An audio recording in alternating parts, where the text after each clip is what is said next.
ሰላም ጤና ይስጥልኝ እንዴት ናችሁ? ለዚህ ቻናል አዲስ ከሆናችሁ ሰብስክራይብ በማድረግ ቤተሰባችን እንድትሆኑ እንጠይቃለን። ቪዲዮውን ላይክ በማድረግ ጀምሩት። እንዲሁም ቪዲዮውን አይታችሁ ስትጨርሱ ደግሞ ሐሳብ አስተያየታችሁን ኮሜንት ላይ እንድታሰፍሩልኝ እንጠይቃለሁ። እንግዲህ ዛሬ ዳኒ መጥቷል ማለት ነው ብቻውን። ዳኒ የመጣው ለምንድን ነው ካልን እንግዲህ ሄርሜላ ጋር ሄዷል። እንግዲህ የዳኒ የድፍረቱ ጥግ ከጊዜ ወደ ጊዜ በጣም እየጨመረ ነው ማለት ነው።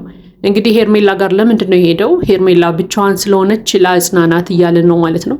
እንግዲህ ሄርሜላ ብቻዋን እንድትሆን ትልቁን ሴራ ያሴረውና እንዲለያዩ ምክንያት የሆነው ሰው ድጋሚ ደግሞ ፊቱን ዞር አድርጎ ልክ እንደ ጥሩ ሰው ሆኖ ሄርሜላ ለአጽናናት እያለን ነው ማለት ነው። እንግዲህ አንዳንድ ጊዜ እነ ዳኒ ሁላችንንም የእነሱን ተከታታዮች ማለት ነው እንደ ሕፃን ልጅ ያስቡናል መሰለኝ። አንዳንድ ጊዜ ነገሮችን ማናገናዝብ ነው መሰል የሚመስላቸው በጣም የሚያናድድ ነገሮችን ሲያደርጉ እናያለን። እንግዲህ ለሄርሜላ ብቻዋን መቅረት ትልቁ መንስኤ ዳኒ ነው እናውቃለን ሁላችንም። ይሄንን እሱ ባሴረው ሴራ ነው ለዚህ ለብቸኝነቷ የተዳረገችው ማለት ነው ሄርሜላ። ነገር ግን አሁን ደግሞ ሄርሜላ ብቻዋን ናት፣ ስለዚህ ለአጽናናት እያለ ሄርሜላ ቤት ሄዷል ማለት ነው። እንግዲህ የሄደው ደግሞ ሌሊት ላይ ነው ማለት ነው። በማይኬድበት ሰዓትም ነው የሄደው። እንግዲህ የሄደበት ትልቁ ምክንያት ሄርሜላን ለማጽናናት ብቻ አይደለም፣ ያው ያሴረው ነገር ይኖረዋል። ምክንያቱም ዳኒ ሁሌም ተንኮለኛ ስለሆነ ማለት ነው። እንግዲህ ሄርሜላ ጋር ሄዷል። በር ሲያንኳኳም እንግዲህ ሄርሜላ በጣም ተደናግጣ ነበር። ለምንድነው በዚህ ሰዓት የመጣው እያለችም ደጋግማ ስትጠይቀው ነበር። ነገር ግን በቃ ብቻዬን አይደለሁም ብዙ ሰዎች ነን ምናምን ብሎ አሞኝቷታል። ያው በር ከፍታለት ገብቷል ማለት ነው። እንግዲህ ከገባ በኋላም በቃ ብቻሽን ስለሆንሽ አንቺን ለአጽናናሽ ነው የመጣሁት እያለ ሊሸነግላት ሊደልላት ሞክረዋል ማለት ነው በአፉ። እንግዲህ እሷም የምትበገር አይደለችም።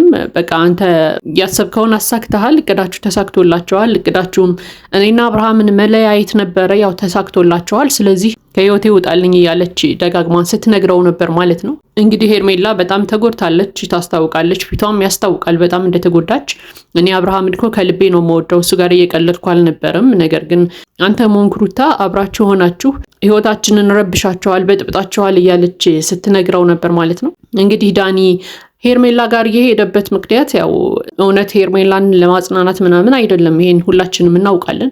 ነገር ግን እኔ የማስበው ደግሞ ነገሮች አሉ። አንደኛ ሄርሜላን በቃ ብቻሽን ነሽ ለአጽናናሽ በሚል ሰበብ አብሯት ሆኖ ልክ እንደ አብርሃም አይነት ፋይል ለመያዝ ነው የመጀመሪያው እቅዱ። በቃ ይሄ ሳይታለም የተፈታ ነገር ነው። ምክንያቱም ማናችንም ልንገምተው እንችላለን።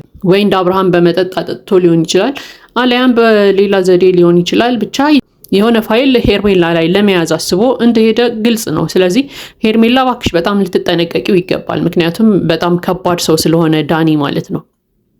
ሁለተኛ ደግሞ በአብርሃም የራቁት ፎቶዎች፣ ቪዲዮዎች እያስፈራሩ ሄርሜላንም የሚፈልጉትን ነገር ሊያስደርጓት ያሰቡም ይመስለኛል። ምክንያቱም ሄርሜላ አብርሃምን ስለምትወደው እነዛ ፎቶች፣ ፋይሎች እንዲወጡበት አትፈልግም። ስለዚህ እሷንም እንግዲህ በዛ ፎቶ እያስፈራሯት እንለቅበታለን ካልሆነ እያሉ የፈለጉትን ነገር ሊያስደርጓትም ይመስለኛል። ለማንኛውም ግን ዳኒ ደጋግሞ እንግዲህ እያስቸገራት ነበር ሄርሜላን። ይባስ ብሎ እንደውም የአብርሃምን ፎቶ ለምንድን ነው እዚህ ያስቀመጥሽው ጣይ እያለ ሁላ ሲያነሳ ነበር ከተቀመጠበት ቦታ። እንግዲህ ሰው ቤት ሄዶ ባለመብት መሆን በጣም ነው የሚያስጠላው። እንግዲህ ሄርሜላም እየነገረችው ነበር እንግዲህ ይሄ የኔ ቤት ነው እንደፈለኩ መሆን እችላለሁ፣ አይመለከትም፣ አንተ ማን ስለሆንክ ነው የምታዘኝ እያለችው ስትጠይቀው ነበር ማለት ነው። ጭራሽ ሊቆጣም ይሞክራል። እንግዲህ ሊቆጣቱ ላይ የሞከረ ነበረ። ምንድነው የምትፈልጊው ከአብርሃም? እሱ እኮ እንደዚህ አይነት ሰው ነው ምናምን እያለ ሁላ ሲቆጣት ነበር ማለት ነው። ይባስ ብሎ በጣም ያስደነቀኝ ነገር ደግሞ ምንድነው ያላት? አብርሃም እኮ ልጅ አለው፣ ሚስት አለው፣ እኔ ነፃ ሰው ነኝ፣ እኔ ለምን አታይኝም እያላት ሁላ ነበር ማለት ነው። አስቡት እንግዲህ ህይወታን ምስቅልቅል ያደረገው ሰው ዛሬ ደግሞ ዞር ብሎ መጥቶ እኔን ለምን አታይኝም፣ እኔን ለምን አትመለከችኝም፣ እኔ እኮ ከጎንሽ ነኝ፣ ትዳርም የለኝም ልጅም የለኝም እያለ ጭራሽ ራሱን ለባልነት እያቀረበ ነበር ማለት ነው። ይቅርታ አድርጉልኝ፣ ዳኒ እኮ አይደለም ለባልነት፣ ለእጮኛነት፣ ለፍቅረኛነት ይቅርና ለወንድምነት እንኳን የማይመች ሰው ነው። ለወንድምነት እንኳን የማትመኙት አይነት ሰው ነው። በቃ በጣም የሚያስጠላ ነገረኛ፣ ተንኮለኛ የሆነ ሰው ነው እሱ። እንደውም ብቻውን የሆነ ደሴት ላይ ሄዶ መጣል ያለበት ሁላ ሰው ነው ብዬ ማምን ሰው ነኝ እኔ። እንኳን አይደለም ለትዳር አጋርነት ራሱን ሊያቀርብ ይቅርና ማለት ነው።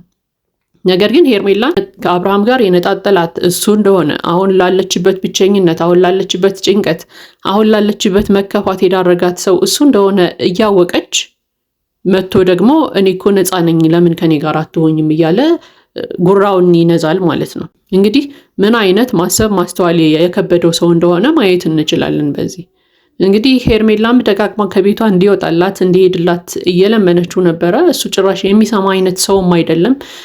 እንግዲህ ቁጭ ብሏል። ለማንኛውም ግን ሄርሜላ ራስሽን በጣም መጠበቅ አለብሽ። ምክንያቱም አብርሃም ላይ የደረሰው ነገር ነገ አንቺ ላይ ላለመድረሱ ምንም ማረጋገጫ የለሽም። ደግሞ የሚችለውን ሁሉ እንደሚያደርግም እናምናለን። በቃ ዳኒ አብርሃም ላይ ያደረገውን ነገር አንቺ ላይም ሊደግመው እንደሆነ እርግጠኞች ነን። ምክንያቱም አንቺንና አብርሃምን እንደፈለገ ማድረግ ነው የሚፈልገው። ስለዚህ በደንብ ልትጠነቀቂ ይገባል ማለት ነው። ምክንያቱም ይሄም አንደኛው የሴራቸው አካል ሊሆን ይችላል። ለማንኛውም ግን ያው ዳኒን ከህይወታቸው ለምን ሁሉም ጭክን ብለው እንደማያስወጡት አላውቅም።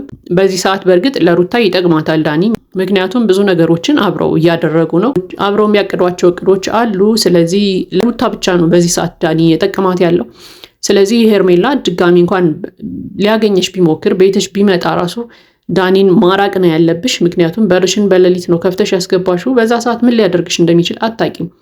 በቃ ዳኒ ማያደርገው ነገር የለም። ምክንያቱም በጣም ሴረኛ የሆነ ሰው ስለሆነ ማለት ነው። ስለዚህ አሁን በገባበት 8 ሰዓት ነው ሌሊት የገባው። እንደውም ካልወጣህ ለጥበቃ ደውላለሁ ምናምን እያለችው ሁላ ነበርና ስልክሽን እኮ ሊቀማሽ ይችላል በቀላሉ። ይሄ ትልቅ ነገር አይደለም። ስልክ ይዞ ለጥበቃ ደውሎ ነው አስወጡልኝ ምናምን እስከምትይ ድረስ መቼም እጁን አጣጥፎ ቆሞ አይጠብቅሽም። ምክንያቱም የሚያሰበውን ያቀደውን ነገር አሳክቶ ሊሄድ ይችላል። ስለዚህ በደንብ ጥንቃቄ መውሰድ አለብሽ።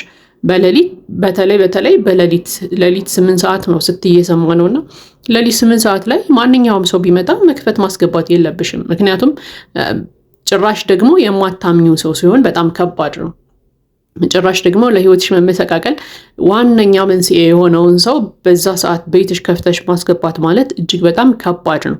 ስለዚህ በደንብ ዳኒ ልትጠነቀቂው ይገባል። ምክንያቱም እንደ አብርሃም አይነት ፋይል አንቺ ላይ ያዘብሽ ማለት መቼም አይፋታሽም፣ መቼም ሰላምሽን አታገኝም፣ መቼም ቀና ብለሽ መሄድ አትችይም።